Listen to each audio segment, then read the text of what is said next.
जीजा जी जरा खाई ल खिचड़िया, जीजा जी जरा खाई ल खिचड़िया, जीजा जी खिचड़ी ना खइबा बुलटिया ना पैबा रोवत घरा जइबा, जीजा जी जरा खाई ल खिचड़िया, जीजा जी जरा खाई ल खिचड़िया, जीजा जी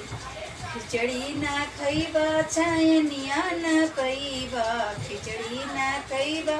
चैनिया न पैबा रोवत घर जइबा,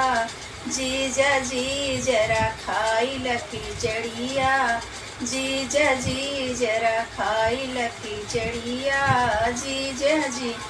खिचड़ी ना खइबा अंगूठिया न पैबा, खिचड़ी ना खइबा अंगूठिया न पैबा सोचत घर जइबा,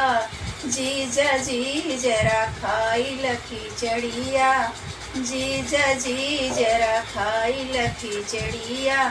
खिचड़ी न खइबा दुल्हनिया न पैबा, खिचड़ी न खइबा दुल्हनिया न पैबा सोचत घर जइबा, जीजा जी जरा खाई ल खिचड़िया, जीजा जी जरा खाई ल खिचड़िया, जीजा जी। खिचड़ी पर कहे जब दुल्हा आता है दुआरे खाने के लिए तब गाना है।